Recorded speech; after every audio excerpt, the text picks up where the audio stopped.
예, 서윤학님 아니면 윤학서님 시래기 바람 건조해서 어떨 땐 시원합니다. 예전에 공사장 알바할 때 옆 건물 시래기가 작동하면 땀 범벅 작업복이 시원해졌죠. 정말 더우면 바람 자체가 고마워집니다. 그래서 돈사에 시래기는 반대입니다 하셨고요. 이콜라의 바느질 일기님 식당 메뉴에 보리 비빔밥이 있어요. 구치소 메뉴에 보리 비빔밥이 있다고? 좋겠네. 그때 먹겠네. 자, 새날 만에 아주 특별한 인터뷰. 최근 전성기를 달리시는 분이에요. 나이 60은 넘어서 굉장히 많은 분들의 기여움을 받고 있는 듣고 있나 강듣고 의원님 나오셨습니다. 어서 오십시오. 이야. 감사합니다. 가급적 나이 얘기는 안 해줬으면 좋겠습니다. 아니 대통령도 60대인데 뭐. 아닙니다. 저 60입니다. 그러니까요. 예. 네. 자 어쨌건 지금 강덕구 의원님은 늦게 빛을 보는데 민주당 지지층과 국민들이 되게 그런 이야기 많이 해요. 강덕구 진짜 호감이다. 정말 잘한다. 정말 잘한다. 어디 숨어 있었냐. 이제라도 빛을 봐서 다행입니다. 이제 시작이죠 뭐 이제 창창하신데. 이제 시작입니다. 새날이 만들어졌습니다. 강덕구 의원님 저기 노인정 가시면 담배 심부름도 안 시켜요. 길 잃어버린다고. 아니 애기다. 예, 좀 전에 했던 이 시바가 생각나네요. 아니 갑자기? 뭐라고 하셨었는데. 자 지금 강덕구 의원님 후원 좀 부탁드리고요. 찼을 리가 없잖아요. 170명인데. 예, 이 시바입니다. 예. 농협 예, 그러나 감사하게 생각합니다. 예. 농협 301-2024-2028-41 강덕구 의원 후원 좀 부탁드리고요. 강덕구 TV도 구독 좀 부탁드리겠습니다. 채팅창 상단에 바로가기 있으니까요. 손가락으로 쭉 누르고 오시면 됩니다.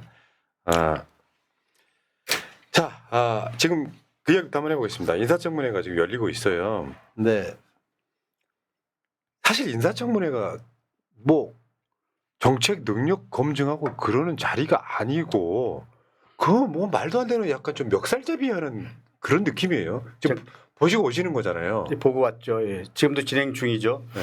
근데 편하게 말씀드리면 청문회는 크게 두 가지입니다. 하나는 정책 청문회가 있고요. 두 번째는 신상 관련된 뭐 청문회 이 두 가지가 복합적으로 그래서 여당은 정책 청문회를 좀 더 주안점을 두고요. 그리고 야당은 신상 쪽에 좀 더 주안점을 두는데 그렇지만 원칙이 있습니다. 팩트 갖고 해야 된다. 사실에 대한 분명한 그 확인해 한 다음에 해야 된다. 두 번째로는 이 부분에 대한 근거가 있어야 됐다. 근데 이번 인사청문회를 보면서 사실에 대한 근거 이런 거 없이 의혹만 갖고 막 하는 걸 보면서 인사청문회가 이게 근본적으로 회의를 느끼게 하는 그런 시간들이었다라고 생각합니다. 특히 김민석 의원 청문회를 보면서 더 느꼈고 오늘 자 본격적으로 소위 뭐 슈퍼 위크라고 하잖아요. 이번 주에 오늘 내일 모레 연이어서 각 부처의 장관 후보자들 인사청문회가 있는데 오늘도 그런 거 느꼈지만 내일 모레 마지막 판단은 우리 국민 여러분들이 해주시는 거지만 인사청문회에 대한 근본적인 제도 개선이 필요하다는 게 득구의 생각입니다. 야, 그러니까 이게 김민석 총리 때도요. 사실 초반 분위기를 강덕구이 잘 잡아주셨어요. 지지층들이요. 어떤 의혹 같은 것들이 돌출했을 때 우왕좌왕하고 있을 때 아니야 이재명 대통령 믿고 가. 뭐 이런 분위기로 딱 잘 잡아주는 분위기가 있었거든요. 이번에도 보면 이제 뭐 논란을 누군가가 만들고 그 논란에 대해서 뭔가 지지층 내에서도 지지를 빼버릴까? 이 사람 물러나야 되는 거 아니야? 할 때 강덕구 의원이 SNS 같은 걸 통해서 분위기를 잘 잡아줍니다. 그러면 사람들이 강덕구 믿고 또 따라가는 이 구조를 되게 좀 잘하시더라고요. 그러니까 사랑받으시는 거죠. 지금. 예. 근데 사실 우리 김민석 의원 총리죠 이제는 사실 맨 처음에 주진우 의원이 아들 문제 갖고 얘기를 했고요. 그다음에 가족 문제, 그다음에 리면 재산 문제. 근데 뭐 이런 것들을 말씀드리면 아들 문제는 하등 문제될 게 없다라는 걸 전 확인하고 마지막에 재산 문제인데 있는 그대로 말씀드리면 2억도 안 되는 재산을 가진 김민석 총리한테 70여 원의 재산을 어떻게 보면 어떻게 70여 원이 만들어졌냐, 증여는 정당했냐, 이 과정은 투명했냐 이런 거에 대한 대답은 일체 없는 주진우 의원이 김민석 의원한테 그런 얘기를 한다라는 건 한마디로 말하면 이 씨바. 일본 총리 예. 논란될 수 있어요. 제가 진땀 나네요. 마치 일본 총리와 같은 상황이다 이런 말. 그렇죠. 그렇죠. 그렇죠. 네. 그래서 결국 그 주진우가 고발당하지 않았겠습니까? 그러니까 이게 지금 결자 해지라고 강덕구 의원님이 또 고발하는 자리를 또 주선을 해주십니다. 국민을 대신해 시민사회가 오늘 주진우 의원을 고발합니다 해가지고 결국 고발했어요. 근데 이런 측면이 있어. 이제 고발하면 뭐 즉시 수사 들어갈 수도 있지만 혐의가 뭐냐면 비방이에요. 비방. 김민석 총리 후보자 비방. 아 듣고도 비방했어요. 어. 씨바. 예. 더 이상 이런 얘기 품위를 지키겠습니다. 말하실 일 있으면 말 제가 이러고 있을 테니까. 죄송합니다. 예. 그러니까 이게 그런 거예요. 비판할 수 있죠. 민주주의 국가에서 비판할 수 있는데 근거 없이 상대방을 막 나쁜 이미지를 만들기 위해서 하는 모든 게 다 비방이거든요. 저는 주진우는 저는 임기 체험 안 된다고 생각해요.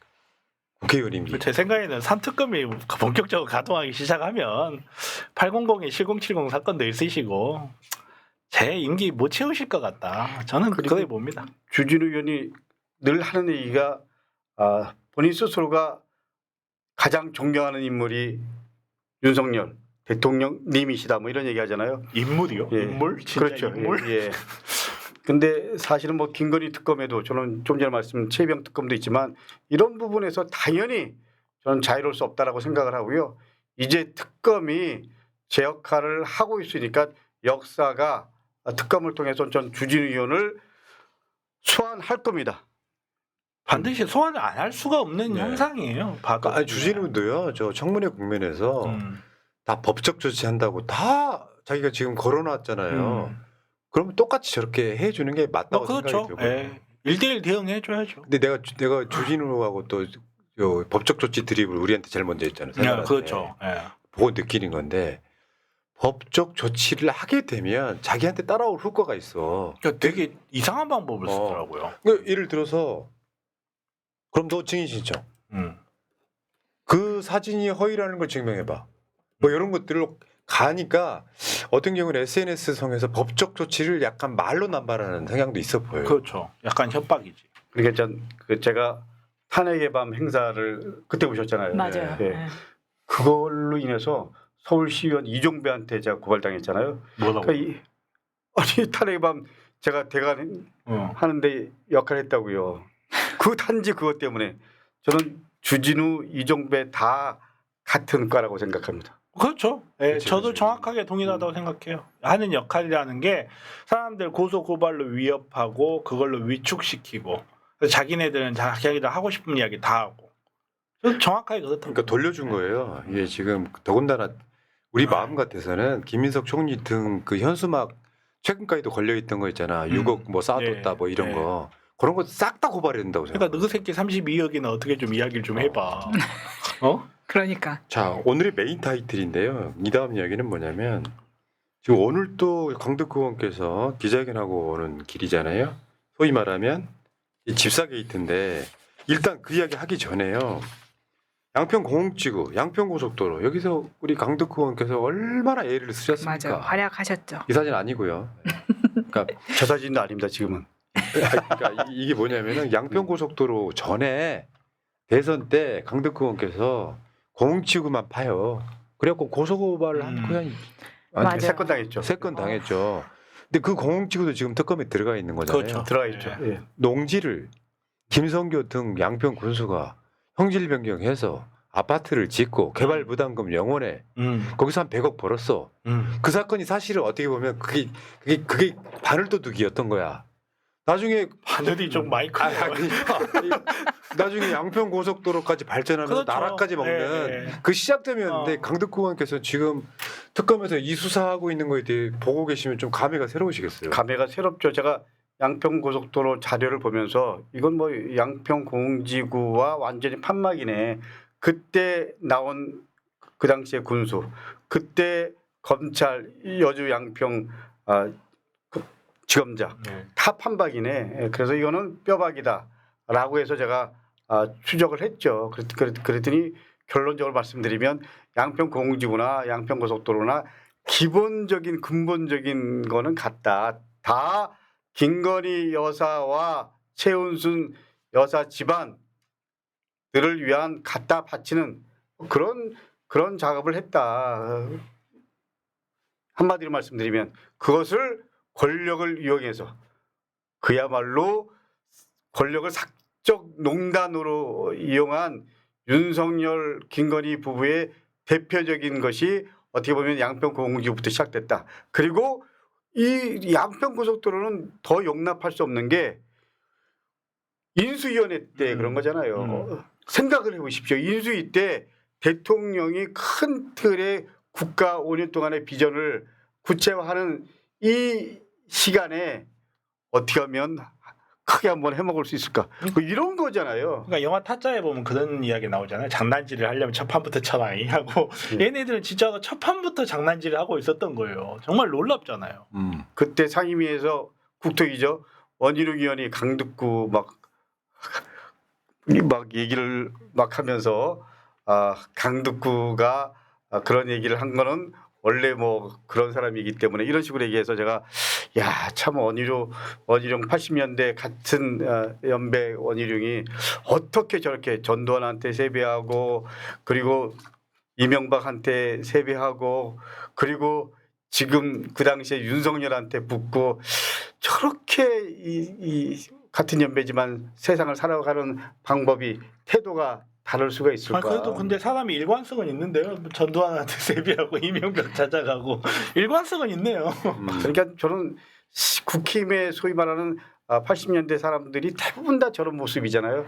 그렇기 때문에 한마디로 말씀드리면 이제 국힘도 저는 윤석열과 함께 다 정리해야 된다라는 게 득구의 생각입니다. 예. 그렇게 좀 만들어 주십시오. 완전히 동의합니다. 자, 강덕구님 지금 채팅창에서 경고 날라왔습니다. 뭐라고요? 김건희 여사라고 하지 마시라. 습관 때문에 그런 거죠. 죄송합니다. 김건희 예. 네, 김건희 씨. 예, 윤석열 씨, 습관 때문에. 이시바 씨, 예.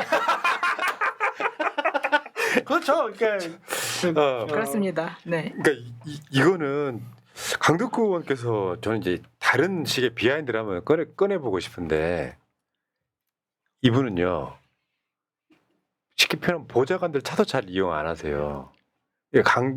양평 공흥지구나 양평 고속도로 가면 자기 자비로 택시 타고 다니는 경우가 꽤 많은 분이세요. 예, 아니 제가 토요일 날 일요일 날은 그 가급적이면 보좌관 운전 안 시키려고 수행 안 하고 혼자 다닙니다. 왜냐면 대선 때 그러신 거 아니에요? 예, 대선 때. 그래서 여의도에서 양평 가는데 14만 원인가 나왔죠. 근데 양평에서 춘천 가는데 또 10몇만 원 나오고. 예. 조심하십시오. 언론에서는 그 택시 타고 다닌다 뭐라고 할 놈도 있니까요. 이시바 씨. 근데 지금은 보람을 느끼죠. 역사가 그만큼 바뀌고 있구나. 그렇죠. 드디어 새날이 왔구나. 특검을 통해서 이 역사를 바로잡고 있는 모습을 보면서 강북구가 그렇게 나름 원칙을 지키고 해온 보람 그리고 이렇게 살아가는 게 결국은 바른 길이었다라는 뭐 나름대로 뿌듯함을 느낍니다. 저는 의원님 좋은 게요. 국회의원이 300명이란 말이에요. 물론 지금 이제 뭐 대통령 되신 분도 있고 그래갖고 300명이 정확히 되진 않아요. 예. 근데 그 많은 국회의원 중에 일반 시민의 목소리를 가장 잘 국회의원의 권한을 이용해서 전달해 주시는 분 중에 하나예요. 많지도 않아. 손가락 안에 꼽아. 그러니까 어떤 기자회견 같은 게 있으면 강덕구 의원이 다 소통관 빌려주는 거예요. 맞아요. 그거 쉽지 않거든요. 그쵸. 귀찮단 말이에요. 그쵸. 국회의원실 입장에서는. 근데 본인이 빌려주는 것만으로 끝나는 게 아니라 같이 해. 이게 굉장히 많은 사람들한테 지금 존경의 대상이 되고 있다. 존경까지는 아니고 그게 국회의원의 역할 중에 하나죠. 당연히 예를 들면 국회는 민의 전당이잖아요. 다양한 목소리를 소통관을 통해서 대변하고 그리고 소통관을 통해서 국민의 목소리를 전달할 수 있는 그런 역할을 우리 국회의원이 하는 거죠. 그렇기 때문에 저는 그건 사실은 당연하다. 뭐 이렇게 말씀드릴 수 있습니다. 맞습니다. 근데 이제 오늘 기자회견 하신 이야기를 한번 가볼게요. 김건희 집사 게이트.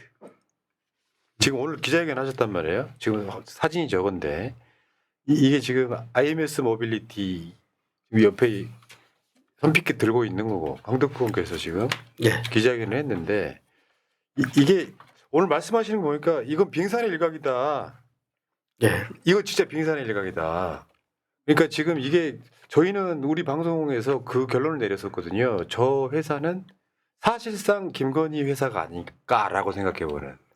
충분히 그럴 개연성이 있고요. 오늘 전 그런 시선들을 정리해서 1탄을 내보냈는데요.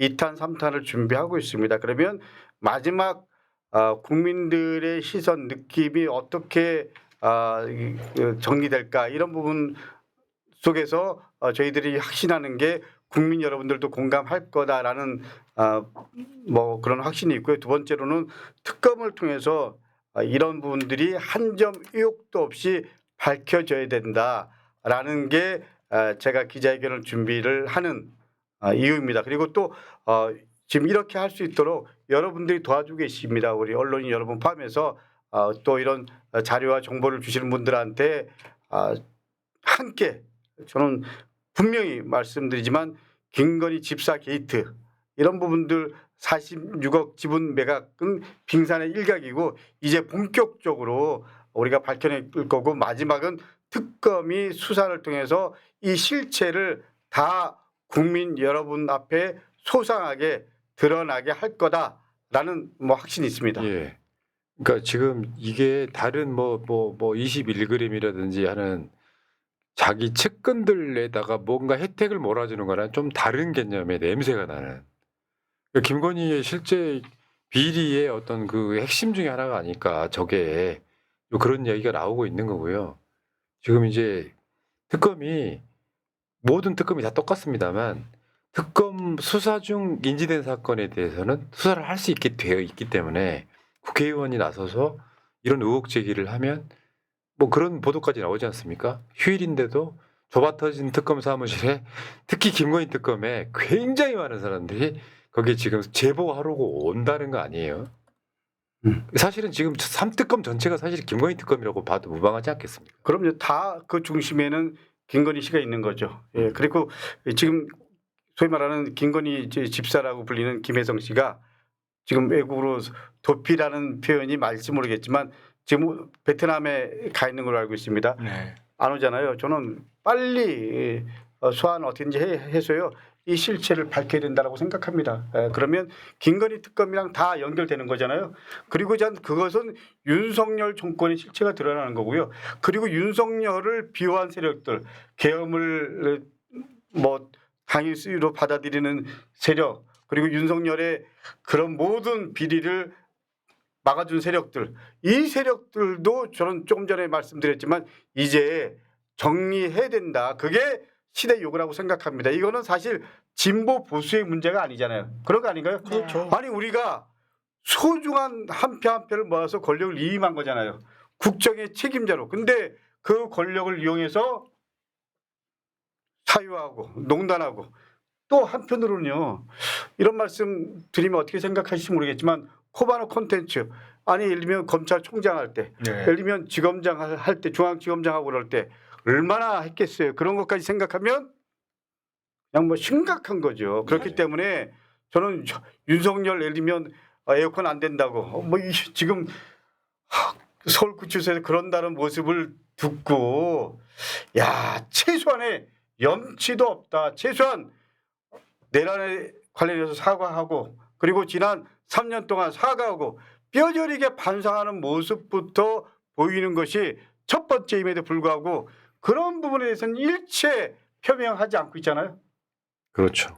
뭐 예상됐던 일이긴 한데 뭐 근데 김예성 같은 경우에는 지금 베트남에서 들어오지 않고 있는 이유가 가족들은 지금 한국에 있다는 거잖아요. 저도 그렇게 들었습니다. 네. 그리고 제주도에 있었고 제주도에서 그 국제학교 보내면서 가족들이 전부 다 제주도에 살고 있다가 지금 특검 시작되기 직전에 지금 베트남으로 갔다는 거죠. 도망을 네. 갔다는 건데 지인을 통해서는 들어와서 수사에 협조하겠다라고 얘기했지만 지금 정확하게 언제 들어온다 이런 게 없는 거예요. 그러면 그 사이에 특검한테 연락을 하라고 했지만 하지 않았던 게 본인은 지금 내가 풀어놓을 건데 내가 이걸 풀어놨을 때 얼마를 감형해줄 수 있는지 그런 딜을 치고 싶어 하는 거 아니냐. 아니 그런 애송이 자식한테 누가 그렇게 돈을 투자하면 예송이 자식 이름이 예송 연결되나요? 그 애송이 자식 잘 들어요. 베트남에서 대가리에 총알 박히면 지도세도 모릅니다. 한국에 들어오시는 게 당신 제일 안전한 길이에요. 그냥 하는 말 아니에요. 근데 그러겠네. 사실은 참 본인 마음대로 또 결정할 수 있는 문제가 아닌 것 같고요. 어쨌거나 전 김혜성 하면 떠오르는 사람이 있잖아요. 그 사람과 보이지 않게 계속 뭔가를 좀 주고받을 겁니다. 그래서 아마 한쪽에서는 굳고 말릴 거고요. 그리고 한쪽은 또 딜을 할 수도 있고 이런 부분들 속에서 우리 특검에서 잘 좀 슬기롭게 좀 국내 소환을 해서 실체를 밝히는데 확실하게 좀 해야 된다라는 게 강덕구의 생각입니다. 듣고 있다. 듣고 있다. 그러니까 이거는 이렇게 보여요. 윤석열이 집권하고 있을 때 김건희 특검 거부권 행사를 몇 번 했잖아요. 이런 게 들통날까 그렇죠, 봐. 그렇죠. 근데 네. 생각해 보면 본인이 낙점할 수 있잖아 특검은. 그럼 싸게 먹혔을 거 아니야. 아니 그럼에도 불구하고 자기가 다 막을 수가 없다. 왜?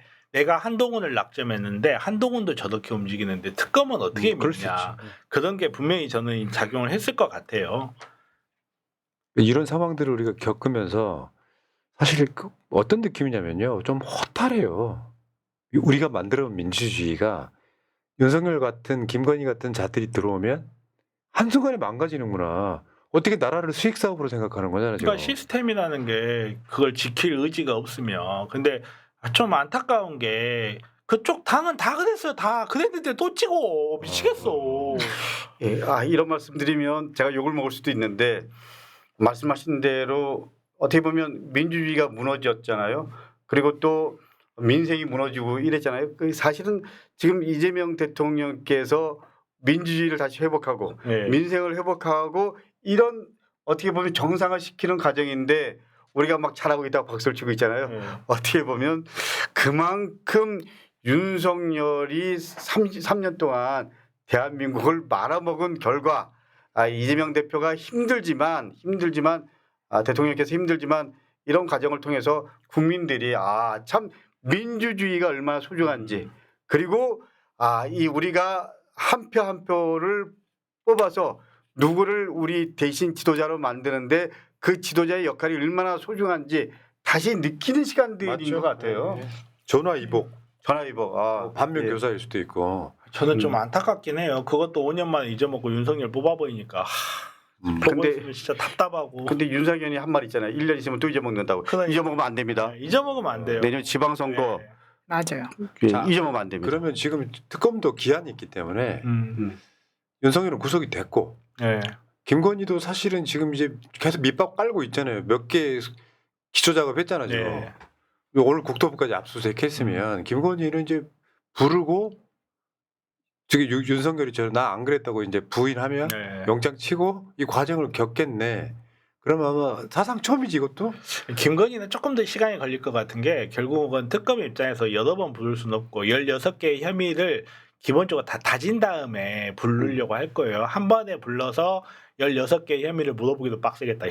아무튼 그런 거에 있어나서 저는 개인적으로는 빠르면 이번 주말 늦으면 다음 주쯤에 다 부르고 이제 아마도 입고 시기는 제가 봤을 때는 한 8월 초쯤 아닐까 개인적으로 그렇게 생각을 하는데 어디까지 생각일 뿐이고 네 결국은 저는 입고 된다고 봅니다. 못 빠져나갈 수가 없어요. 그러니까 사람 마음의 흐름이 있어요. 네. 예를 들어서 대통령이 됐어. 우리 이재명 대통령이 됐어. 윤석열이가 밖에 있는 거예요.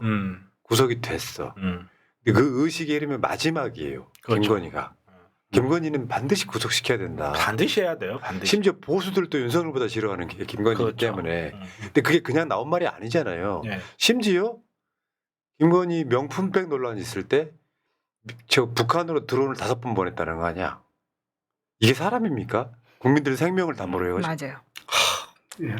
이게 내란 외환의 공동 정범이잖아요. 그렇죠. 네. 네. 예, 그러니까 어떻게 보면 지금 내란 외환도 사실은 윤석열 대통령이 뭐 부인이 몰랐다라고 얘기하지만 그것도 다 실드 친 거죠. 네. 저는 이 부분까지도 다 밝혀내야 된다라는 맞죠, 게 맞죠. 생각입니다.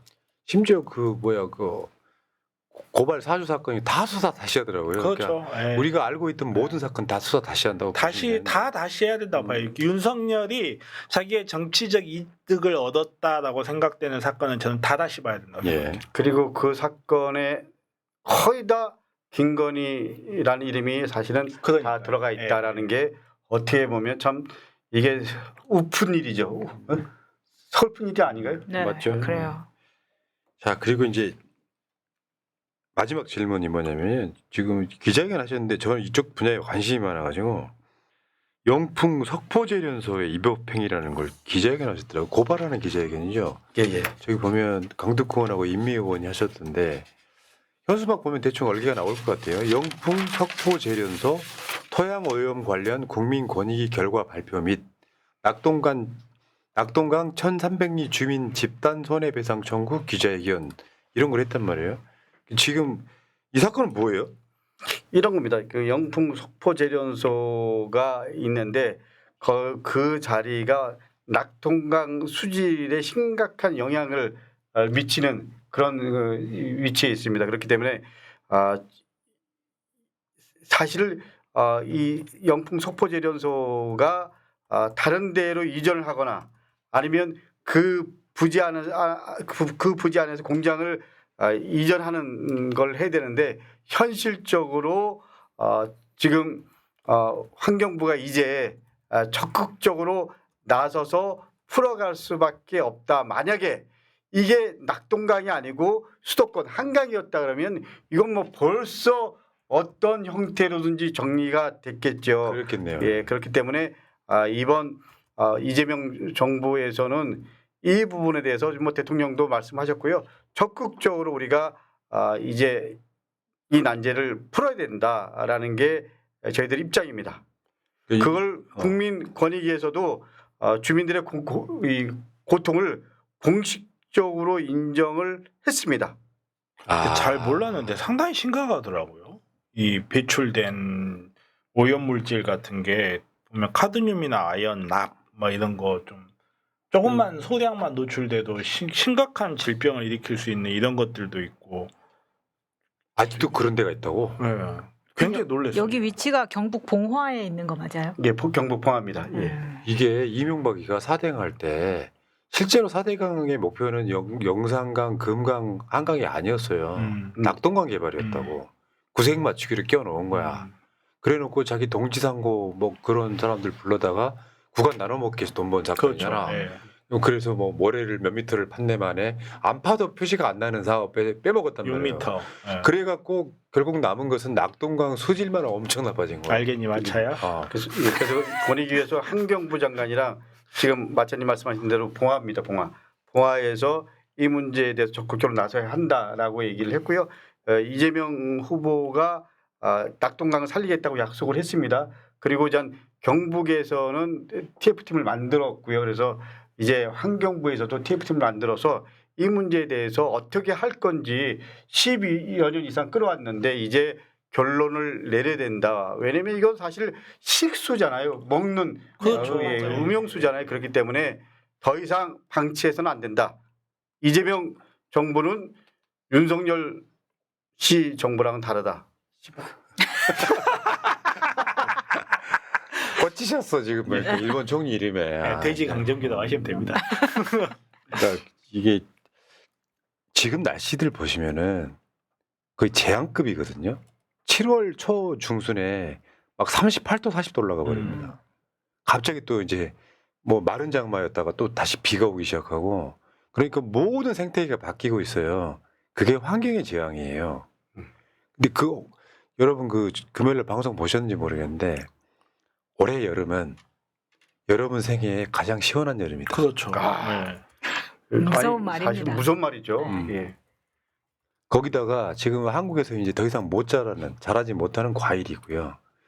말도 안 되게 그 비싼 참치가 엄청 잡히는 것도 다 환경에 좋아할 일이 사실 아닌데 이런 상황에서 저는 이렇게 봐요. 이재명 정부도 결국에는 이제 지금 뭐 중요한 이슈가 끝나고 나면 뭐 기후에너지부 같은 거 만들어지고 환경 중요시 생각해야 되고 선진국답게 아리백도 해야 되고 이 과정으로 갈 거라고 봅니다. 그런 상황에서 아직도는 재련소에서 환경 오염물질을 배출하는데 10년 동안 120여 건을 위반했다고 하는 건 저거 어떻게 해야 돼 이거?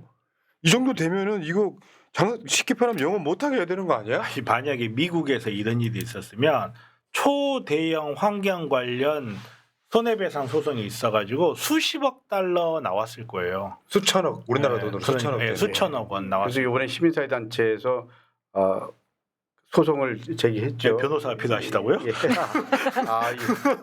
그게 그래서 1인당 얼마씩 해갖고요. 손해배상 공식적으로 시작했습니다. 자 여기까지 이제 그러니까 뭐 굳은 일 동네 굳은 일 뭐 진짜 다 하시는. 다 하시는 우리 강덕구 의원님 드디어 강덕구 의원님 그 공흥지구에서 막 또 양평 고속도로 그렇게 열심히 할 때 많은 분들이 지금 잘 몰라주다가 최근에서야 그것도 강덕구가 한 거야? 예, 야, 사실은 진짜. 그때도 새날이 불러줘서 제가 좀 알려지게 됐죠. 여기까지 온 가장 큰 힘은 새날이었다. 야, 강덕구, 예, 강덕구, 감사합니다. 강덕구. 훌륭하십니다. 정치를 할 줄 아시는 분이세요. 감사합니다. 자 강덕구 의원님과 짧고 굵게 30분 동안 이야기해봤고요. 어쨌건 저는 아까 그 이야기 말씀드린 이유가 본인이 느끼는 감회는 새로운 거예요. 남들이 잘 몰라줄 때 양평이 박혀가지고 막 고생하시던 게 아마 주마등처럼 쉴 것 같은데 그거 이제 우리 국민들이 알아주기 시작했다 이런 말씀 드리고요. 자 홍찬표님 감사드리고요. 제이님 강덕구 의원님 말씀 들으니 정말 존경스럽네요. 저는 국회의원의 꿈을 접겠습니다. 대신 강덕구 의원님 선거운동을 항상 돕겠습니다. 겸손하시고 우직하게 일하시는 모습을 모든 국회의원들이 본받으시면 좋겠습니다. 한 가지 질문 드리겠습니다. 일본 총리 이름은? 이시바. 정답. 감사합니다. 예, 준비했습니다. 절대로 시나리오에 있었던 건 아닙니다. 먼저 한 말씀 하시고 이제 오늘 방송 끝내고 다음 주에 봬요. 사실 마음이 한편으로는 무겁습니다. 그리고 또 한편으로는 이제 한 시대가 정리되고 새로운 시대가 열리는 여명기라는 느낌이 듭니다. 이재명 대통령이 새로운 여명기를 잘 넘어서 새로운 시대를 열어갈 수 있도록 우리 새날 시청자 여러분 이재명 대통령 화이팅! 새날 화이팅! 그리고 새날 시청자 여러분 화이팅! 감사합니다. 듣구입니다. 예, 수고하셨습니다. 자, 감사합니다. 방송 마치겠습니다. 고맙습니다.